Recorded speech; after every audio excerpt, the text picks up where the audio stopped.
Hello, Scorpio. This is Mary Elizabeth with Sacred Love Tarot. Thank you so very much for turning up and tuning in. This is your November 2023 tarot forecast. Give me a second to see kind of what I feel intuitively or hear intuitively for you. Everyone else's have been coming really easy, Scorpio, but yours,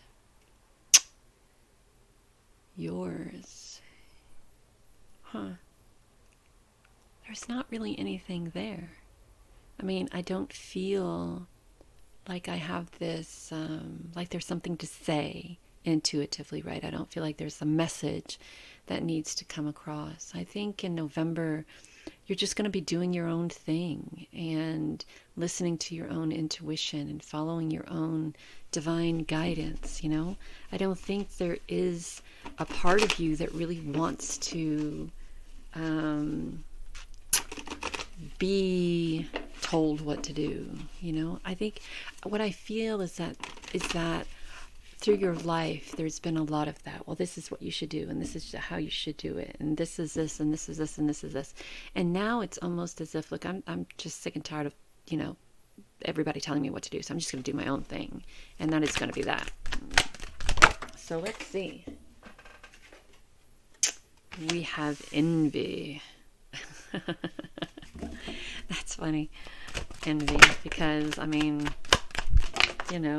when you decide, that you're going to, do your own thing and beat to your own drum, love yourself, and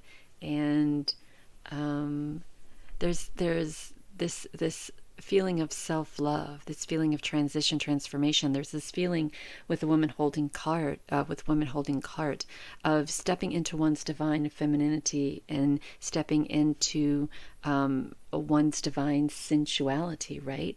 And because for so long you may have been out of touch with that, you're being guided to have patience. Just take it slow. Don't feel as if you have to rush into anything, right? The envy card, it could be there are people around you, women around you, who may be very envious of the decisions that you're making to take back your life, to take your life into your own hands, to step into your divine feminine, to step into this feeling of self-love and expressing a sort of sensuality. It's kind of like, what movie can I relate it to?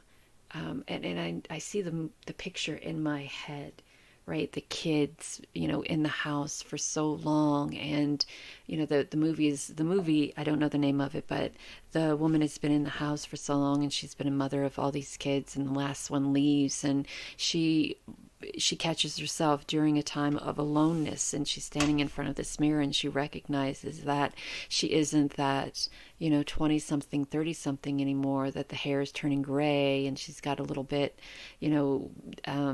bigger, and so she wants to take back control of all of that. So she goes to the gym and she starts eating, and she dyes her hair her color, and she gets a new dress and new shoes and new lipstick, and she starts working on herself emotionally, and physically and spiritually. And so she's able to take back control of that divine feminine, able to allow herself to nurture and be nurturing, to be nurtured, to nurture and be nurturing, to be patient and recognize her worthiness and recognize this time of receptivity and transformation.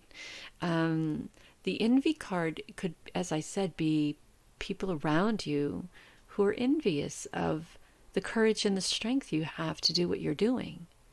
And they could do the same thing if they choose to walk out of the darkness and into the light. You could be taking pole dancing classes. You can be taking stripping classes. You can be taking creative art expressionist classes. You could be the nude art, the nude model for art classes. You could be doing things that really, really put you into that divine feminine power, Scorpio. So it's a huge step that you're taking to get back to self, to get back to self. So let's see what the tarot says. Let's see what the tarot says.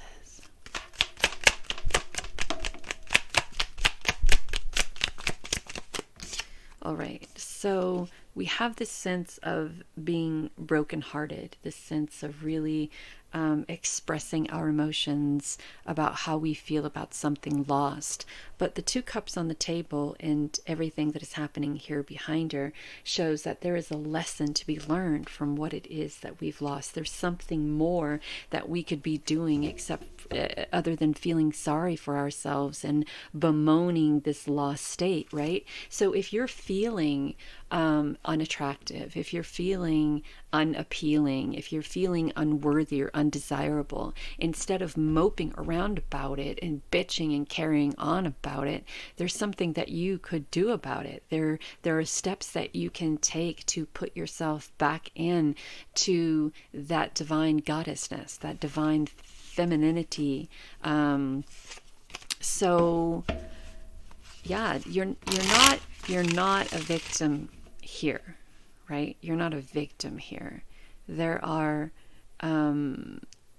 many things that you can do to make yourself feel better about yourself, to make yourself look better if that's your concern, to make yourself feel better if that's your concern. There are many things that you can do to step back into your sensuality, your creativity, your creative expression, or whatever it is. But sitting there and crying about it isn't one of them. Yeah, you can do that. You can if you want to, but it isn't going to get you. It isn't going to get you anywhere. So there's a need to make a decision here. So it's the choices are this. The choices are this. You either pick yourself up by your bootstraps and go do something about the situation, or you continue to feel left out in the cold and continue to go looking for some sort of sanctuary out there somewhere that by your standards and what you're thinking ain't never going to come, right? You have this light that is guiding you somewhere, but where is it guiding you? Is it guiding you to more sadness, more hurt, more pain because of everything that you lost out on, the years that you've lost out on, the opportunities that you've lost out on because of a decision made for yourself? Or is this guiding you to something more? And it's your decision to make. No one else is making this decision for you. If you made the decision to put yourself in a situation of what it is that you're going on about, then you can make the decision to step out of it and be your true authentic self, whatever that means to you. But you have to make the decision. It starts with making the decision. So there's that. Let's see what else we have. Oh, so it's going to take some time, right? It's going to take some time. This isn't going to happen overnight. Now, you're going to want it to happen overnight, but it's not going to happen overnight. The Knight of Swords is all about drama, right? This is a time, there's looking for sanctuary here. You find that sanctuary, but this is also about introspection as well. This is also about making up your mind, doing what you need to do, and it isn't going to come quickly, right? This is you wanting to just jump in there and do it. This is what I'm going to do. I am sick and tired of blah, blah, blah, blah, blah. And this is what needs to be done. So I am going to just go through it and walk through walls and bash down doors and fuck anybody who's in my way. I'll destroy everything. Well, that's not going to get you anywhere except right back here. So let's try something different. Let's talk about leaving the past behind.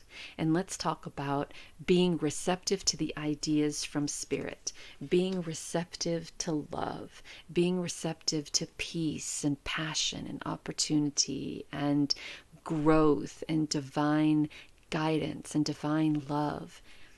It's then that opportunities of change come to us. It is then that doors start to open, right? Doors aren't going to open here, not with that Knight of Swords. You may be able to bust them down, but nothing good is going to come from the other side of that door, but drama and chaos, and more drama and more chaos and more tears. So your choice is you either stay here, make the decision to stay here and continue to go on and on about that, or you make the decision to allow spirit to guide you to a time of sanctuary, to a time of rest. You can also decide to go balls to the walls with it, but that's not going to help you. That's going to cause more drama and chaos and tears in your life. So the best course of action is to allow spirit to kind of be there to help you. Aces are Ace of Swords, Ace of Cups. Aces are that gift from spirit. So spirit is wanting to help you plan this comeback, right? The Ace of Cups. Spirit wants to help you find this time of peace, this time of receptivity, of transformation, of nurturing, of worthiness, of self-love and abundance, right? And when that happens, there's a shift that changes, right? Relationships, physical relationships in your life start taking on a whole new meaning, start going to the next level. There could be relationships that come back around in your life, and you have the opportunity to either embrace, accept them, or release and let them go. We have the butterfly, which is a card of transformation. We also have 1, 2, 3 major arcana cards, boom, boom, boom. So once you get a hold of those reins and make the decision of what you want to do and step into a time of patience and peace and contemplate it all out. And instead of going balls to the wall, you decide to give yourself a little bit of room to release and heal and step into a time of self-love and peace and tranquility and light and growth. And then so opportunities, doors start opening for you. Doors in romance, relationships taken to the next level, partnerships taken to the next level. Things that you thought were dead and gone start coming back around, and you have the opportunity to either try again, or just release them and allow these new opportunities and new endeavors to make a huge impact on your life. Not many of us want to repeat the same old story. There's not a lot of us that want to repeat the same old story. We'll look at it and we'll go, I know how that worked before, and I'm not willing to try it a different way and hope that it succeeds. Not willing to do that. So by releasing it and letting go and accepting more, we have closure. And moving in a different direction is the best course of action here. We have healing, talked about closure.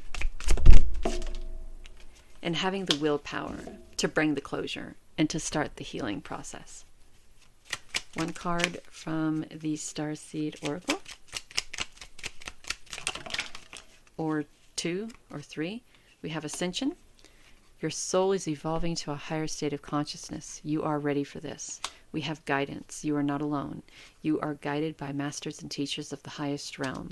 We have free spirit. To be a free spirit is to float without walls, and to fly without judgment, and to love without conditions. And we talked about the choices that you have. By staying conscious in your thoughts, you guide your journey in the direction of the choice. Thank you so very much, Scorpio, for allowing me to do this reading for you. You have choices to make in the month of November. You can, the first choice is staying where you are and repeating the old pattern. The other choice is taking time for self, stepping into a time of contemplation and healing, bringing closure, and moving into a new opportunity, new relationships, new